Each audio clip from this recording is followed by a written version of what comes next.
Salam Ustaz, saya nak tanya berkaitan dengan Imam Mahdi. Oi. Saya tak pasti soalan ini dah ada orang tanya ataupun tidak. Dengan kemunculannya Imam Mahdi, suatu hari nanti adakah beliau akan ikut mana-mana mazhab 4?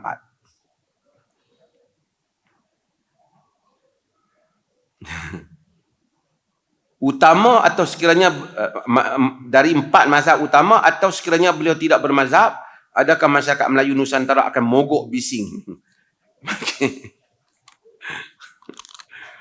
Macam mana dia terfikir nak tanya soalan ni? Bagus juga. Beliau menyatakan beliau tidak hormat institusi mazhab, dan begitu juga sama dengan suasana. Mazhab dihormati. Mazhab adalah khazanah di dalam. Mazhab ini, maksud mazhab apa? Cara merumuskan hukum hakam syarak yang telah dipilih ataupun disimpulkan oleh imam-imam berkaitan. Dihormati. Adakah seseorang mesti mengikut mazhab? Bagi orang yang tak tahu apa langsung, dia mesti mengikut mazhab. Orang yang awam mengikut mazhab. Yang kita tidak bersetuju ialah ta'assub dengan mazhab. Saudara buat apa? Saudara kunut, itu pun mazhab.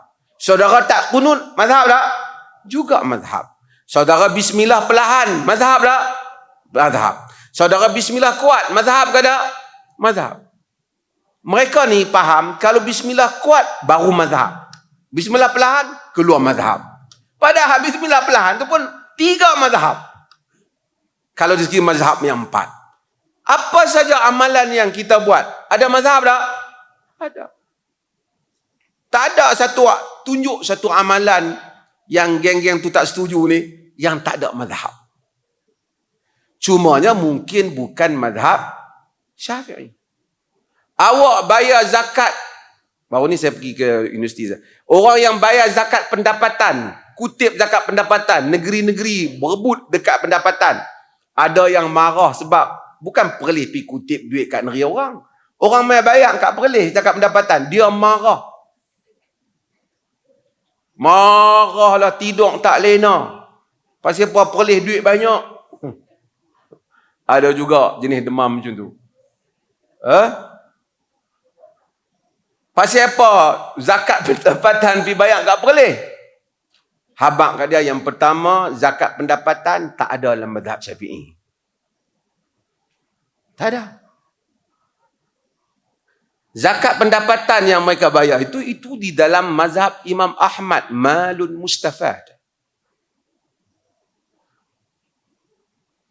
Tapi negeri-negeri semua buat. Yang tak buat dulu ialah Perak. Dia kata kerana ini bukan mazhab Syafi'i. Itu dia betul. Kadang-kadang dia nak berebut dengan kita tu sampai dia lupa. Aku keluar mazhab.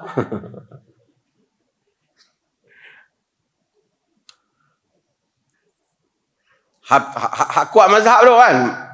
Bila dia pergi dalam majlis, dia berdiri menyanyi lagu negaraku. Ada muzik. Mazhab Syafi'i mengharamkan muzik.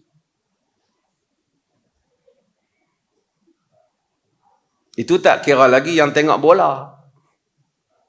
Nampak paha. Mazhab Syafi'i mengharamkan. Macam mana dia mazhab Syafi'i? Ahli kelab MU. Kan pelik tu. Kan terkeluar mazhab tu. Sebab itu, jangan emosi. Tenang-tenang, Pak. Tidak ada orang yang keluar mazhab.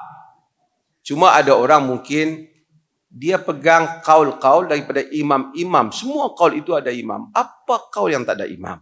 Kata. Semua kaul ada imam. Okey.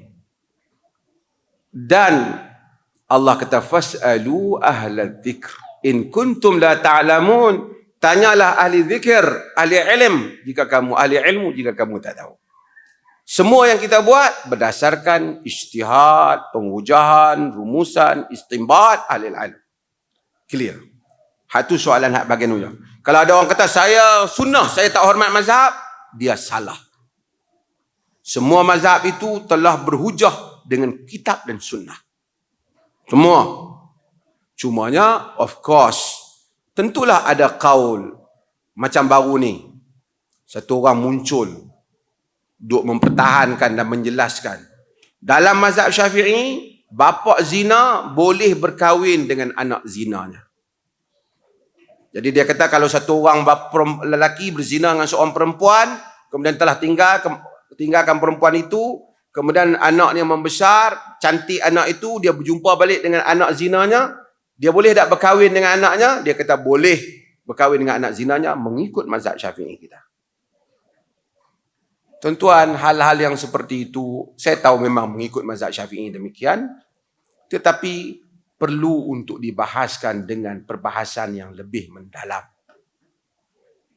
Bak kata sebahagian sarjana, jika Allah dan Rasulnya mengharamkan anak susuan hanya kerana menyusu daripada isteri kita ataupun dengan ibu kita diharamkan, bagaimana untuk dibenarkan berkahwin dengan anak yang daripada benih kita sendiri? Memang dalam mazhab Syafi'i betul.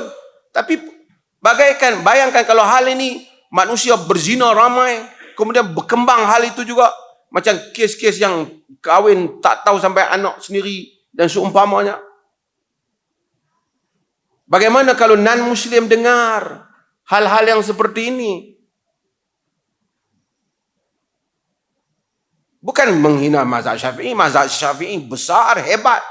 Tapi bukan semua kaul itu ditelan tanpa kita memberikan pandangan yang berbeza. Berapa ramai yang di kalangan mazhab Syafi'i hari ini yang bersetuju bapa adalah wali mujbir yang boleh memaksa anak perempuannya kahwin, walaupun tanpa memberitahu anak perempuannya, dia boleh kahwinkan anak perempuannya dengan sesiapa saja yang dia mahu. Saya rasa tidak ramai yang bersetuju lagi. Bukan menghina mazhab Syafi'i, tetapi kaul-kaul dalam hal-hal yang hendaklah dilihat dengan penglihatan yang lebih luas. Ini dulu. Saya nak sebut. Jangan kadang-kadang orang tu dia fanatik. Keluar mazhab seolah-olah apa. Habis itu kalau kita pakai kaul dalam Hanbali, ia bukan ahli ilmu. Kata Dr. Wahbah Az-Zuhaili. Ini kitab. Penulis kitab fiqh yang semua kebanyakan mereka pun baca dan ada simpanan Al-Fiqhul Islami wa Adillatuhu, fiqh Islam dan Adillatuhu di rumah mereka. Dia kata dalam kitabnya Ar-Rukhsah Asy-Syar'iyyah, Ar-Rukhsah Asy-Syar'iyyah, dia kata Allah suruh tanya ahli ilmu, dia tak pernah bagi tahu. Tanya A jangan bagi tahu, tanya B jangan tanya. Siapa-siapa saja ahli ilmu awak boleh bertanya tanpa membataskannya kepada mazhab. Maksudnya tanpa membataskan pada, oh ini mazhab ni, kita jangan tanya ulama mazhab ini. Tak ada. Okey, cuma bahagian awal soalan dia tu, Imam Mahdi mazhab apa? Ini juga isu yang berlaku di dalam polemik taksub mazhab. Sehingga ada mazhab yang kata kalau Imam Mahdi turun, dia mesti mazhab Hanafi.